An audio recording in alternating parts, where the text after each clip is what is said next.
for coming on today. Appreciate the time. Nice to meet you. Likewise, thanks so much for having me. Awesome.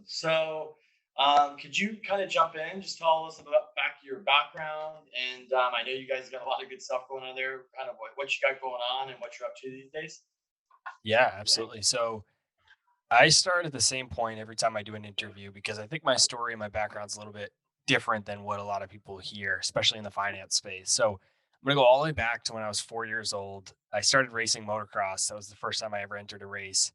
I Wow. ended up getting pretty good at it. And over the next decade or so, I ended up being ranked number two in the world for my age group. And I liken it to the minor leagues of professional sports. So you have your prospects that are coming up. They're the future generation of your Major League Baseball, basketball, football, whatever it is. And you could say that I was one of those prospects that was next to take over the generation of motocross racers professionally. And so I was 14 years old. I was about a year and a half away from turning professional. And so I rode for some of the biggest names in the motocross world that a lot of people have heard of. And so I had no plans of going to college or anything like that. That was all I was going to do. And then one day, someone close to my family passed away racing. And I didn't know them super close, but my dad was very friendly with their father. And so it hit him really close. And from that day on, he told me I was done racing, and I didn't step foot on a bike again for about 12 years. And so I had to figure out something to do. And I was always really good at math and I liked money. So I said, why don't I combine the two and look into finance and investing? And I just stumbled upon Warren Buffett and became super, super passionate and obsessed with Warren Buffett, learned everything I could about him and investing. And all of that has led to where I am today. Nice. Couple questions. Obviously, you host two podcasts, Real Estate 101 and Millennial Investing, correct? That is correct. So you're pretty much spending all your days talking about like money and finance and real estate and investing and all that stuff. Yeah, I'm either actually doing the investing or I'm talking about the investing. Okay, cool. So I'd like to kind of get your perspective of, since you're kind of like you're doing this every day, you're all in. What's your kind of take on, let's talk about the real estate market first. Whether you want to talk about nationally or where you are locally, like what's your kind of pulse on the market right now? In terms of valuations and things of that nature. Yeah, just what you're doing and valuation. Obviously, we all know it's kind of crazy, but just kind of want to see like with all what you're hearing, what you're seeing. Yeah, the way I approach it is it's always a good time to buy a deal as long as the numbers make sense. So I take a lot of what I learned. Probably the first 10 years that I studied investing was strictly stock market. I didn't get into real estate until I was probably about 21, so about 5 years ago. Okay. And I take a lot of what I learned in the stock market and studying Warren Buffett and bring it to the real estate world. And one of the things that he talks about is he doesn't really study the macro environment all that much. If he finds a good company that he believes is undervalued, he'll purchase it regardless of what's going on in the macro world. And so I bring that philosophy and that approach to real estate. And of course, I want to consider what's going on, but I don't really put a lot of weight on it. Even the global pandemic, I really didn't put a lot of weight on it. If I find a deal, in this case, real estate, a property that makes sense, the numbers are good, and I'm comfortable with it, then I'm willing to buy it. So I really haven't paid a ton of attention to valuations across the country, even where I'm investing. I know that things are relatively lofty and I get that. But for me, as long as the numbers make sense on a deal, I'm willing to buy it. Nice. And what kind of stuff are you buying or investing in currently? Currently, I only invest long distance. So we talked before the show. I live just north of Boston. And again, it's a relatively expensive market. It's not LA or New York City, but it's pretty expensive here. So I invest solely long distance in single family rentals in Texas. Oh wow. Okay. Cool. So do you buy and hold, flip? Yeah, I just do buy and hold. I do house hacks and buy and hold traditional rentals. I don't do any flips. I might do some flipping in the future, but as of now, it's not really a strategy that interests me. I feel flipping is more of a job than it is investing, and I don't need another job.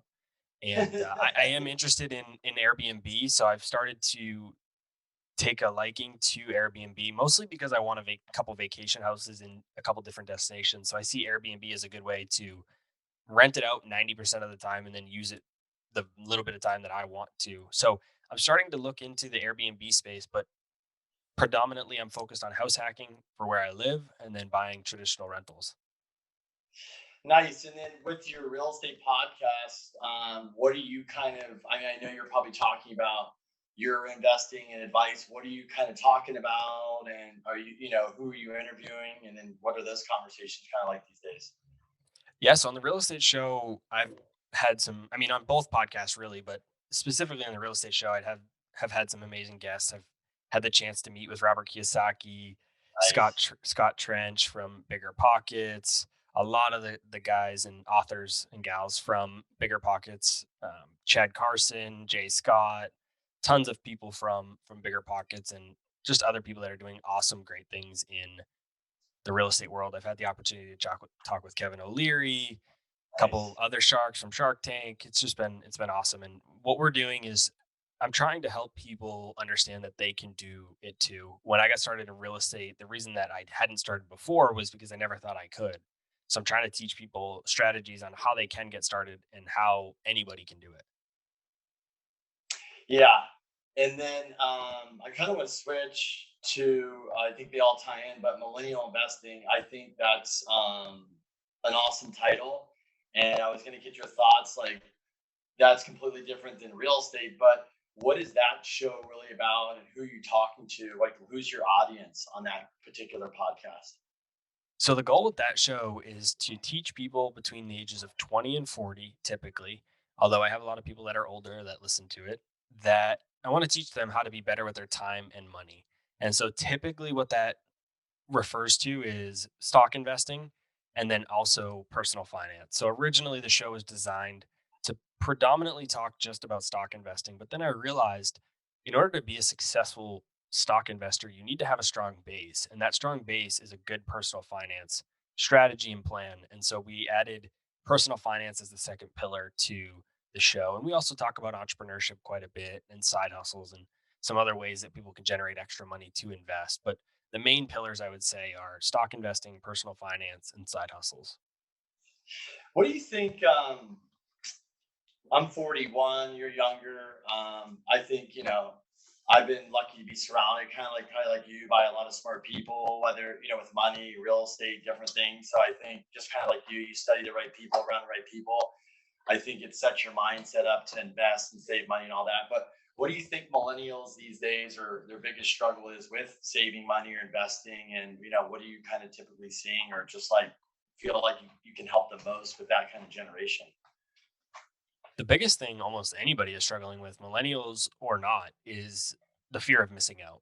We're seeing so many different financial products and services hit the market right now, whether it's cryptocurrency, whether it's high flying tech stocks, even wholesaling in real estate. I mean, there are all kinds of real estate strategies, stock investing strategies, cryptocurrencies, so many different things that are hitting the market that people are, they just feel like they're missing out and it's causing them to make bad financial and investment decisions. And I think that's the biggest, not necessarily mistake, but thing that is causing problems for investors today, millennials and older and younger generations.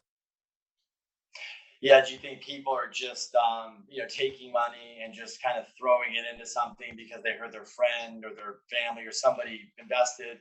Do you think this is and from your opinion, do you think this is like, let's take crypto, for example? I mean, I think I do like crypto, but do you think there's bubbles being created in some of these kind of sectors because of just people throwing money in and not really doing due diligence? They don't even, you ask them, why did you invest in this? Oh, because my friend did. I mean, are you kind of seeing that kind of pattern?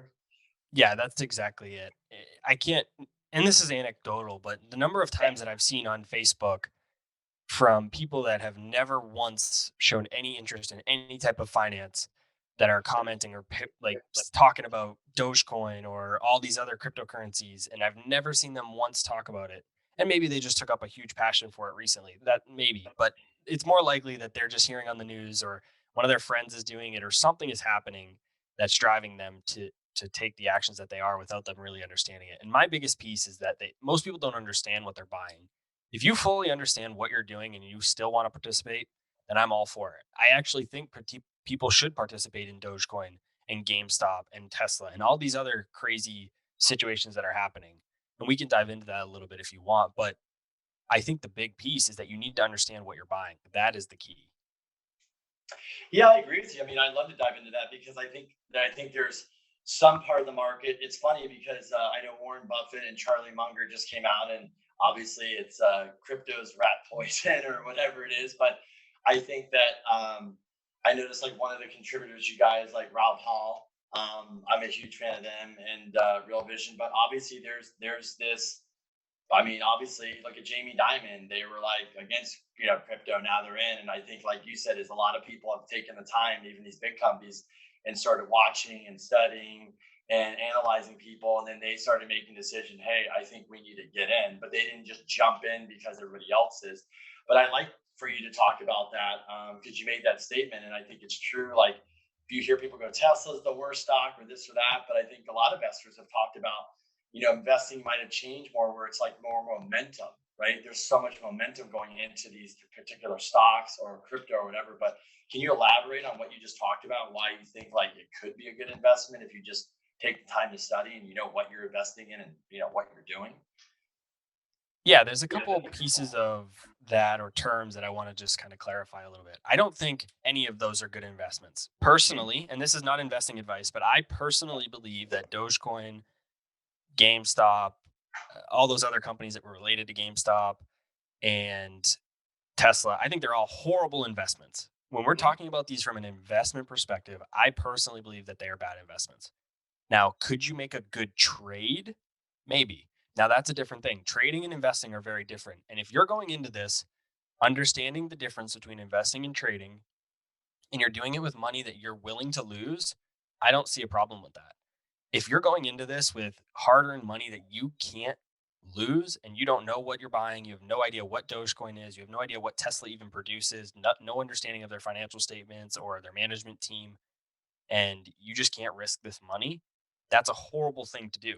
But if you're going to just take a little bit of money here and there, you understand what you're buying and you understand it's not an investment, it's more of a gamble, then I think that's okay. And I actually think people should do that because if you don't, what I have found that if you don't take advantage of these little opportunities here and there, the FOMO continues to build up and it builds up and it builds up and it builds up. And eventually, what's going to happen is you're going to explode and you're going to go in with a much larger position than you should have. So, what I actually argue is that people should take small amounts of money, money that is immaterial to you, that you're not going to worry about if you lose it. You're not going to lose sleep at night and put it into each one. So, yeah, I put a little bit of money into Dogecoin and all these other situations because I didn't care if I lost it. But now I scratch that itch and that itch is gone, so now the next time an opportunity like this comes up, one, I've learned from previous opportunities, and two, I don't have the itch as bad because I've already participated before. So it's not building up and causing me to explode and lose a lot of money. As you go through every FOMO situation, it just continues to build on itself. So if you're going to participate, do it with money that you are willing to lose. Understand it's not an investment, it's a speculative trade, and then you'll be in a good spot. Just don't think you're making a sound Warren Buffett style investment. Yeah, I think like Anthony Pompano, he says, if Bitcoin, if you want, just put 1% of your money in, right? Like it's non-risk. I agree with you. I think a lot of people do. They're playing these. They're doing the costs, every month, every day. They put a little bit in, cost per average, whatever. But I do agree. I think. Sorry to say that it was a good investment. I think that's where you're going at. Is that Tesla, if you look fundamentally, it doesn't make sense. But I think that's what I was going to is a lot of these good traders that we see now, like a Stan Druckenmiller, I'm sure you've heard of him. He's even like, wow, I guess the fundamentals of like taking a business that makes money and investing into it, he's just like, and now we're kind of investing off of momentum. So he's investing in things he might not, but because he's like, there's so much momentum going, I'm sure he's playing stuff that he might not be publicly saying that risking a little bit of money because it's like there's opportunity here. So I do agree. That is interesting. Do you think the FOMO is really because really, really out there because of social media more than ever? I mean, it might have been back in the day, but since everything's just so out there all the time, it's just causing people to just, like you said, people are posting, I bought Bitcoin that never said anything before about anything. It's like, Yeah, I do think so because you would have no idea to know if anybody had ever participated in these financial situations previously without social media unless you talk to them. And people are less likely to say things like they post on social media in person. So, yeah, I do think social media has led to significantly more FOMO. Not even just from people you know, but you see it all over the internet. You can see from some random guy that bought Dogecoin at 0.00001 and put his whole life savings into it and now is a multimillionaire from it. And you don't know who that guy is, but you still see it on social media, you still see it on the news, and so you still have FOMO from it. So yeah, I do think social media and increased awareness into other people's lives has significantly increased FOMO. And then like the millennial age, I always wonder because when I was younger too, I think it's like who you're surrounded with. I was going to ask you, what do you think the biggest challenge is with a millennial these days when it comes to money in regards to, do you think spending, saving? Do you think it's just this much harder when when I was, your age, you couldn't just click a button on Amazon and order things and get it like that, right? So do you think because everything's so quick and easy and we want stuff now, do you think that's a lot more challenging for millennials right now to like save money and not just spend, spend, spend? I do think it's more challenging, but if you flip that coin, it's easier to save. We never had the opportunity to just click that same button and save that money instead of spend it. So yeah, it is a little bit easier to spend money than it used to be, but it's also easier to save it. It's easier than ever to invest it. It's cheaper than ever.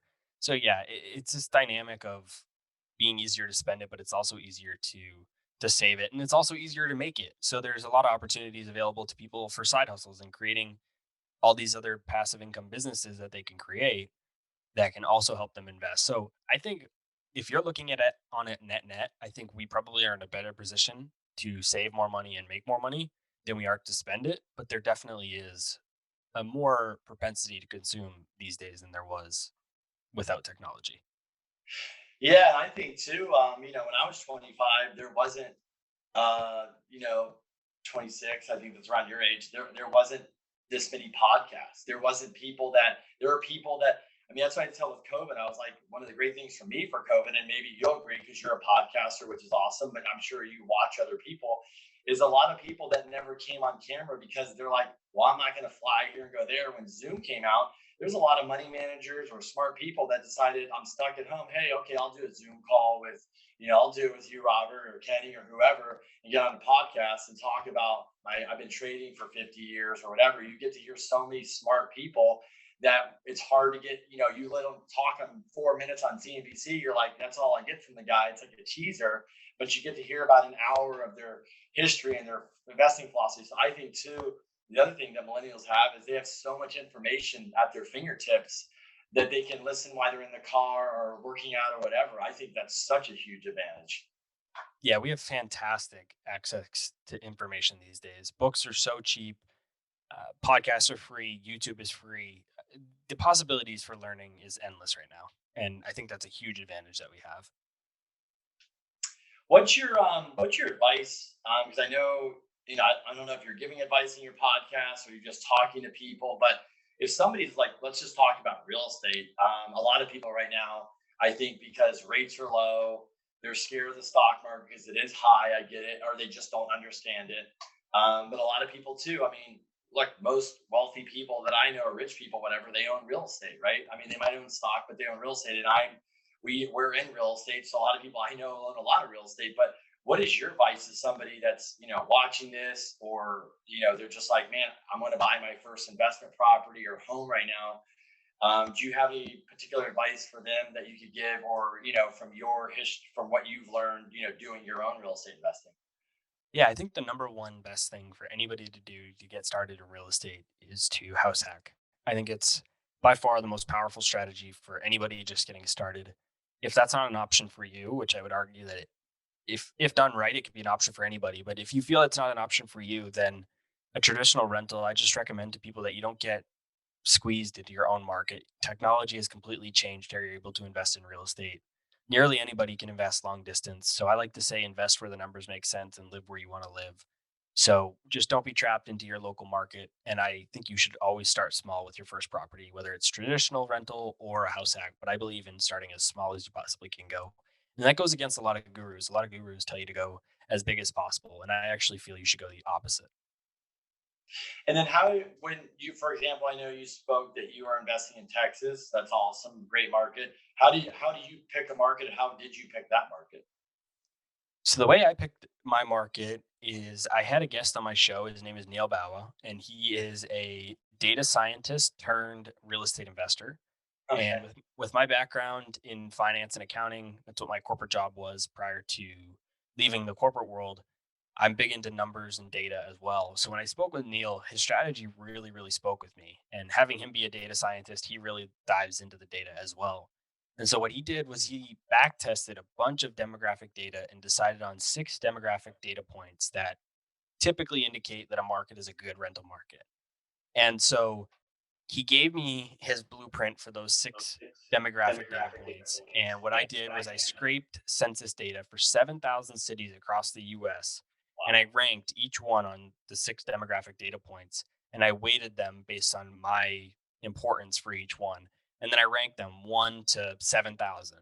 And I looked at the top 25 and I went through each one and I basically crossed them off or continued to pursue them based on two characteristics. One, is there enough inventory here for me to purchase? And is there the right inventory that I'm looking for? If I'm looking for single family, is single family available? I'm looking for multifamily, is that available? And two, are there real estate professionals there that are able to assist me in my long distance business? If the answer to both of those questions or either of those questions were no, then I would cross the market off. And out of the top 25 that I found probably about 10 of them that had inventory that I was interested in purchasing and also had adequate real estate professionals to help me out with this business.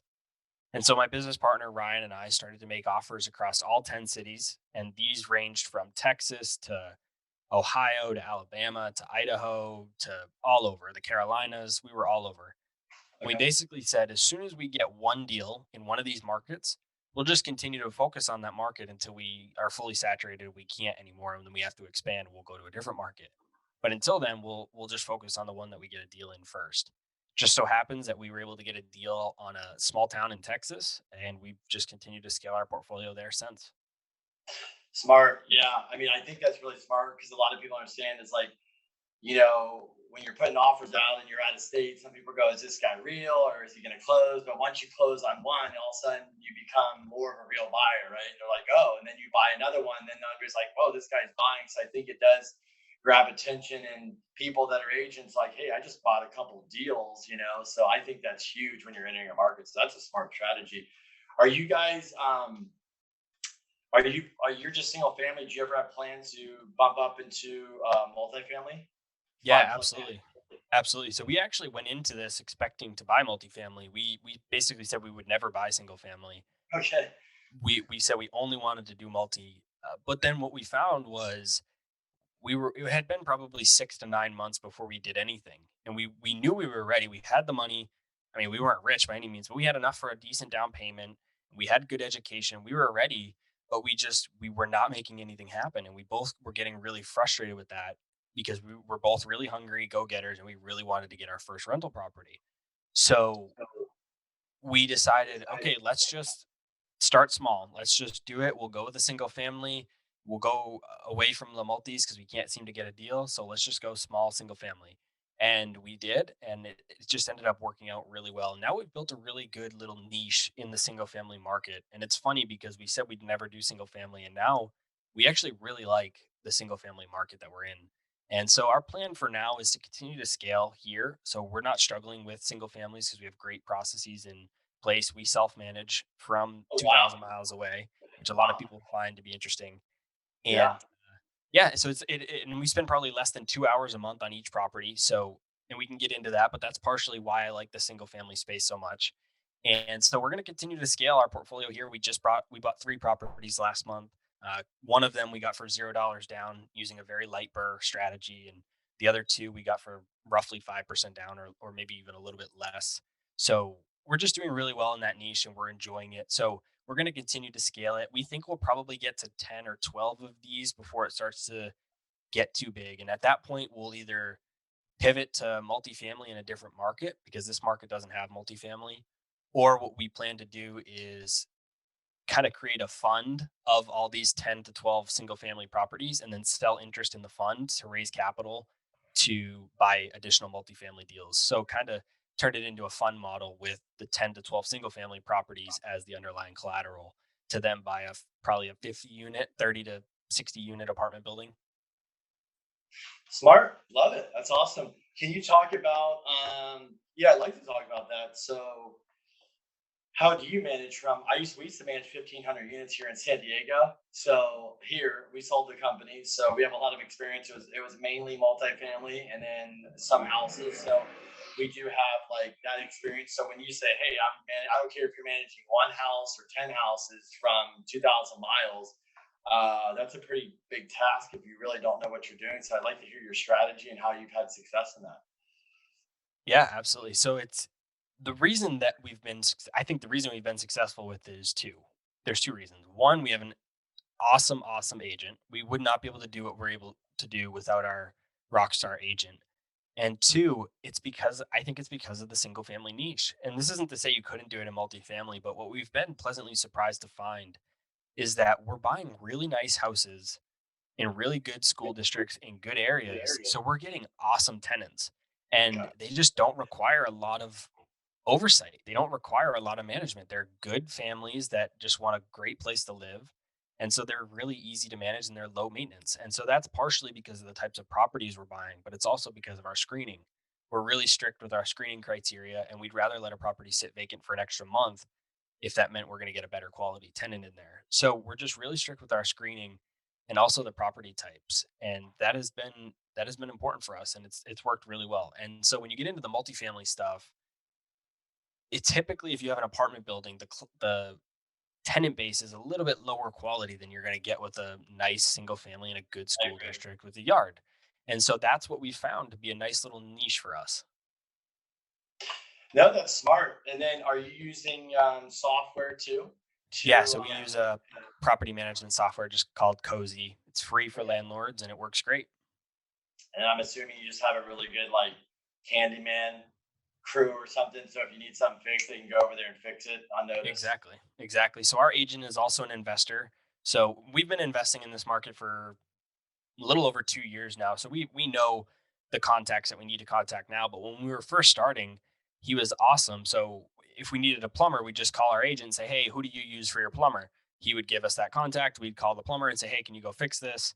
And then a lot of times, like I said, we have such high quality tenants. We just connect the plumber with the tenant. They schedule it all themselves and it gets handled. And then we just pay the plumber. And the same thing works for electricians, handymen, landscaping, etc. And now that we know we use the same people for all of our properties, so it's really pretty easy.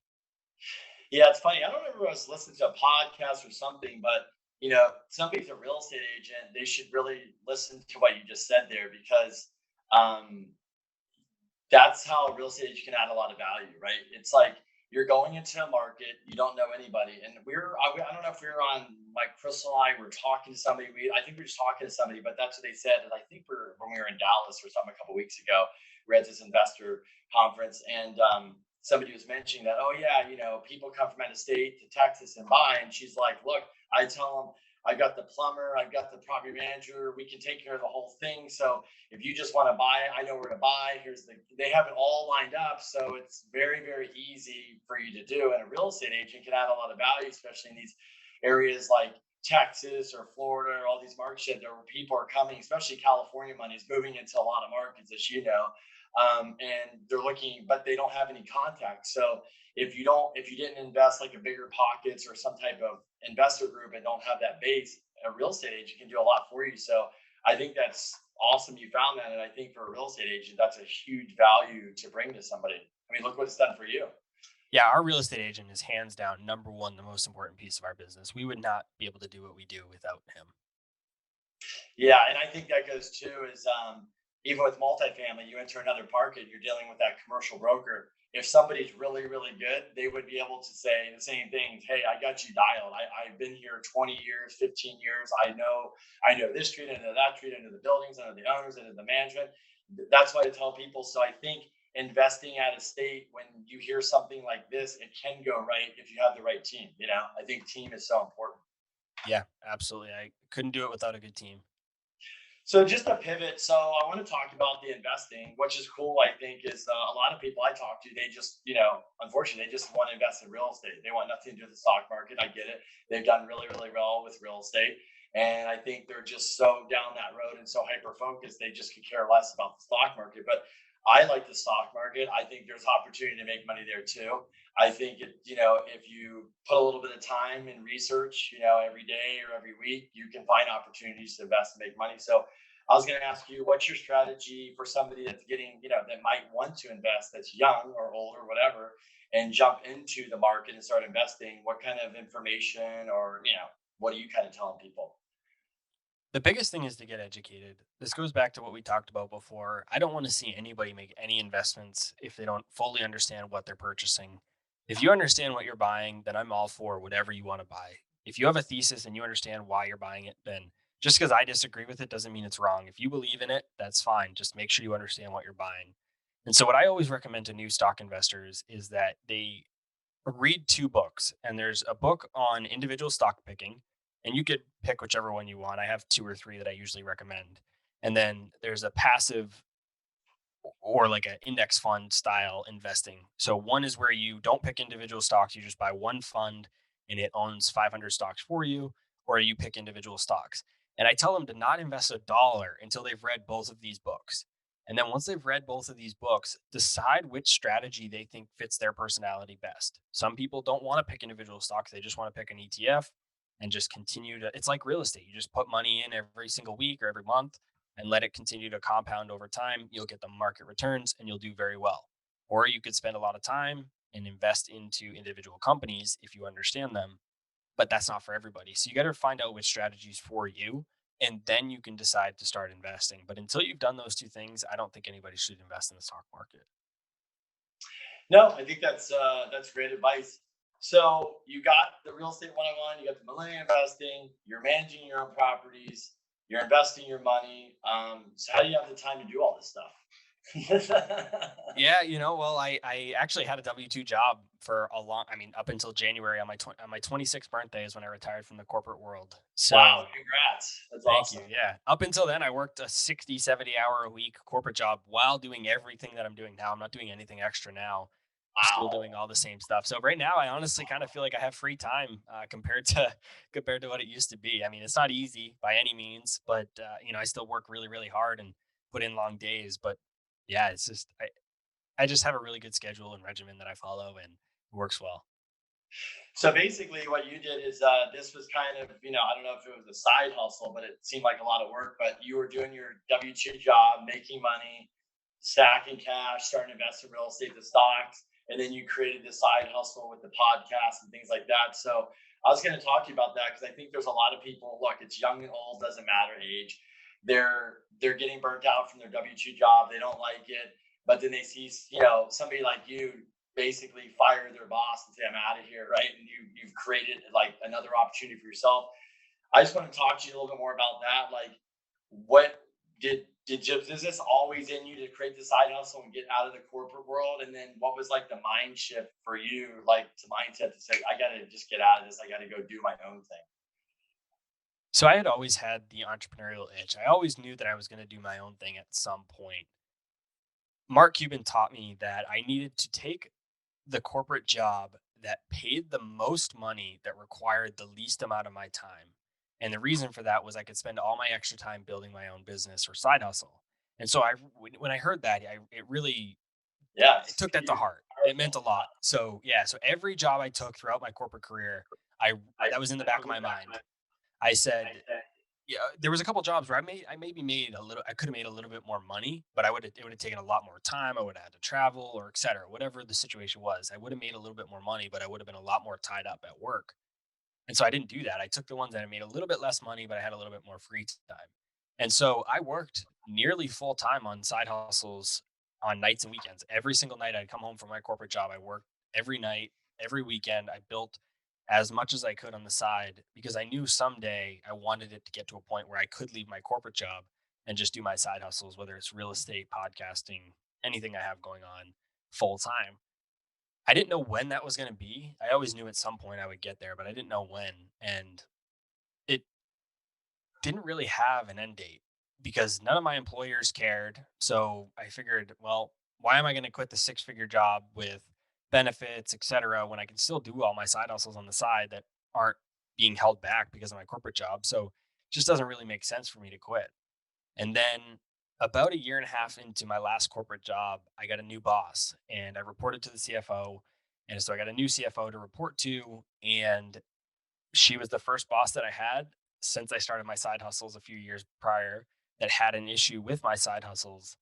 And Ah, basically, I was called into her office one day and said, "You need to pick your side hustles or your corporate work job." And I was essentially given an ultimatum. And at the point, I wasn't quite where I could quit my corporate job. I had to still grow my side hustles. And so that really lit a fire under me. And so for the next 6 to 9 months or so, I kind of just kept the side hustles a little bit more quiet than I had been previously. I just grinded really, really hard and then, yeah, gave my notice and jumped in full time. wow, congrats. That's huge. I mean, especially at your age. How long did how long did the side hustle go on? I mean, I know you got the fire and probably push harder, but how long did it really take from when you started to give notice? Were you working on that 2 years, 3 years, or? 2 years. Okay. So, yeah, and I think people that are watching, it's like it's just important. I think with the internet and things like that now, I think a lot of people are trying to do this side hustle, but look, it's 2 years, it's a lot of work. I kind of call it delayed gratification. I think it's the sacrifice. Everybody kind of like, it's hard if you're young, you're making good money, you've never made it. It's very easy to go buy a house, get the car, get trapped in that. And I always say it's like the W-2 trap. They've got your handcuffs on, right? Because you want that lifestyle. And then you're like, oh, but then I have to go work another, 30 hours a week to get the side hustle. It's really hard to get over that. Like, what's your advice to somebody that might be, has a good W-2 job that's fighting, like, man, I want to get out of here. I want to do this. But they've kind of built this life, but they're like, they don't want to give up that like freedom they have on the weekends or traveling to, do that side hustle thing and fire their boss. Then they just don't want it bad enough. I mean, Yeah. I'm very clear about like that. I don't really make it. I don't fluff it up really. You either want it or you don't, and you either put in the time or you don't. And I mean, that's as simple as it is. If you want the free time on the weekends, every single weekend, like I'm not going to say I didn't have fun. I still went out and I still had fun. I still went on vacations and stuff, but I worked a lot when a lot of people weren't. So if you're not willing to do that, then and working a W-2 job is completely okay. And Yeah. so just accept that and then that's what it is. But don't say it's cuz you can't do it or you don't have time. It's what you choose to spend your time on. Nice. So I was going to talk. Obviously, we do the podcast. You do the podcast. How does this podcast change your life? Probably the biggest way that it has changed my life is how I think about, I don't want to say validation, but that's probably the best word that I can think of. And the reason I say that is because growing up, I'd always been just super money hungry. I always wanted to be a billionaire. I wanted a private jet. My Have you heard of superlatives? Your high No. school So high school, like in your high school senior class, usually you get voted like most handsome or nicest eyes or Yeah. nicest Yeah. Okay. smile. Yeah, yeah, okay. Those are called superlatives. My senior year, I was voted most likely to be a billionaire out of my senior Okay. class. So it's just kind of always been in me. Like I've just always loved money. And then you hear from these people that helping people and changing people's lives means more than money, and I always just kind of like not laughed at it, but I kind of just I was like, yeah, okay, you're multimillionaire, of course you can say that, like, yeah, cool. You can't be right. And then I started the podcast, and I get hundreds of messages a week, even daily, that say, I bought my first property because of you. I did this because of you. I did this because of you. And I just couldn't believe how good that felt. And that means so much more to me than any of the money that I'm making from the podcast or the real estate. Anybody that I've been able to help from the podcast and everything I'm doing content creation wise, it just means so much more to me than the money. And that has probably been the biggest thing that I've learned. I never would have expected to get to that point from when I had started the podcast to where I am now. But that is definitely the biggest thing. So do you still want to be a billionaire? Nope. But you realize that's a lot of work. Not even the work. I don't mind putting in the work. It's the time. you can't most of the time billionaires don't have as much time as people who are just have a like I want to have 5, 10, 15, 20, even $50 million. Like I still want to be rich, but I don't need to be billionaire status. A lot Yeah. of people think that those people have the most free time. When you actually think about it, they don't. And once you hit a certain point where money does like another dollar isn't going to do anything for you. Yeah. And so there was an exercise I did one time where I sat down and I had a guy. He wasn't quite a mentor to me, but he was just somebody that I knew that was quite successful. And he said, write down the most wild things you could ever imagine that you want. And so I did, and I tallied it all up, and it was expensive. Like it was a lot of money, but I didn't need like $1 billion. I didn't even Yeah. need more than like a couple million to do it. So I'm like, anything beyond that is useless. And if it's going to take away from the time that I can spend with my son or anything else that I'm doing, it's not worth it to me. And so I care more about, I want to get to that point where I can have anything I want, but also I need to be able to have my time as well. Yeah, and I think too, it was funny. I was we were having a family dinner, and the my mother-in-law's boyfriend was there, and his daughter was there. She's 16, and I was kind of like, so I'm always intrigued by kids. I was like, hey, so what do the kids talk about in high school? Like, I don't know, you know. And she's like, they want to be successful. And I was like, what? She goes, yeah, there's a stress to be successful. And I was like, what? She goes, no, seriously. Like, because of the internet, they see all this stuff. Like, they want to be a billionaire, they want to be an entrepreneur, they want to be a YouTube star, but they want to be successful. They want to make money. They're stressed about it. Like, it's this thing. And I'm like thinking, we're growing up, it's like, I know I had that in me a little bit. Most people are like, I just want to go party on Saturday night or something. But so I thought that was very, very interesting because I thought I was going to get a different answer. But I think, a lot of these kids come out and, you kind of know this. You're young, you've had some success. Now you're doing your own thing. I mean, I always tell people, I think people's relationship with money is really why they're terrible with money. And so I was going to ask you, because, you do a lot of these things, you interview a lot of people, you talk all day long about money. Do you think the relationship with money, or what people think, like when you're 16, and if I get all this, they have this vision, I'm going to have all this money, it's going to make them happy or get the status. Like, I wanted to ask you your opinion. Like, are you getting questions or ever comments about stuff like that where you get feedback to millennials? Yeah, the biggest thing because when I was that age, I felt the same way. Like I said, I thought that material things would make it, I thought that would make me happy. I thought that was everything that I needed. And I've just realized that it's not. When I wake up in the morning and I don't have anything that I have to do, a lot of things that I should do and I'm going to do, but there's nothing I have to do. That is the feeling that is worth way more than any material item that I have. So the biggest thing that I would say to people is don't get so stuck up on the dollars, don't get so stuck up on the material things, and worry about building a life that you want to live. Yeah, I like that. What's one, two, or three? What's your top money tips you give people? Like, just general tips. I'm a millennial. I'm listening.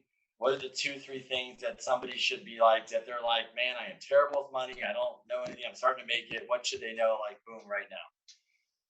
Get started with personal finance first. Set a budget, and it's not sexy. It's not the fun part of finance or money. The fun and sexy part is investing. But in order to get there, you need to have a good budget and you need to have a good financial base. And this isn't a budget doesn't have to be super restrictive. It doesn't have to be even that much in depth. Just know where your money is going, and then you can start to build from there. Don't try and do anything fancy until you've gotten past that point. I think the best way to explain it is investing is like building the house, and the house needs to go on a foundation. If there's no foundation, there's nothing for the house to stand on, and eventually that house will collapse.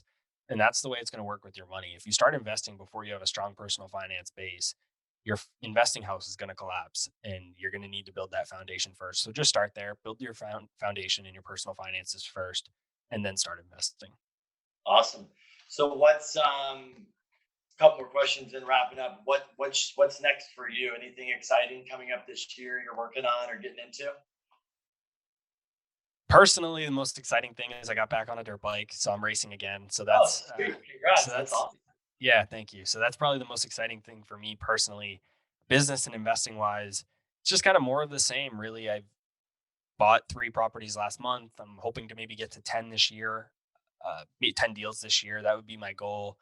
We'll see how the rest of the year goes. But yeah, that's kind of my plan for now. And other than that, I don't really have a ton of specific milestones to meet.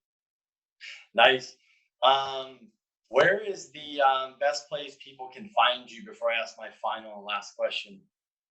Yeah, two best places to find me are one, I have a community. It's called the REI Shadow.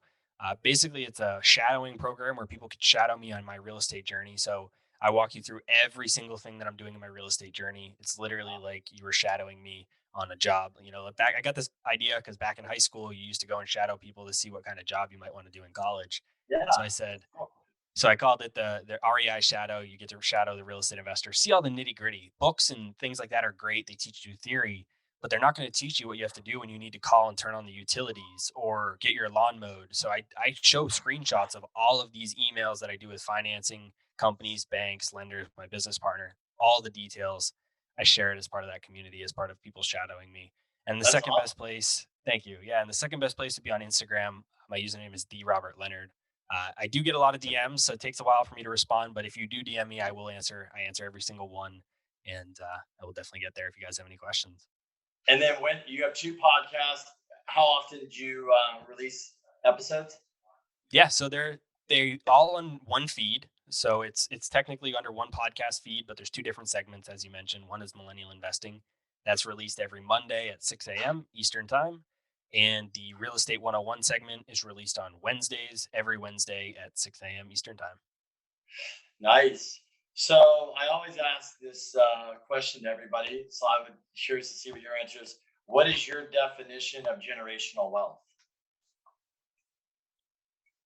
My definition of generational wealth is interesting because I again follow Warren Buffett so closely, and he talks about not giving money to his kids.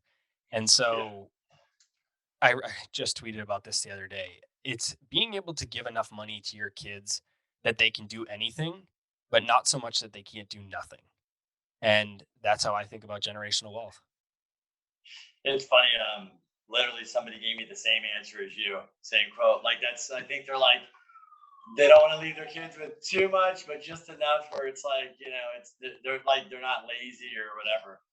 Exactly Um, right. well, Robert, thanks for coming on. Congratulations, first off, for firing your boss. That's awesome. Thank you. Secondly, congratulations at being a success at such a young age and figuring all this stuff out. And obviously, I think it's huge that you're giving back your time and energy, and you're getting paid for, which is awesome to teach millennials, older people about money and investing. I know it's super important to me. I think if people spend a lot more time on this topic and turned off the TV, they would be a lot further on in life. They'd have a better retirement, and I think it would only help accelerate. Especially a place like the United States, if everybody was just more financially, you know, had more financial wisdom. So I appreciate what you're doing, and thanks for coming on and sharing your story and your time. Yeah, I appreciate you having me. Thanks so much. Awesome. Talk soon.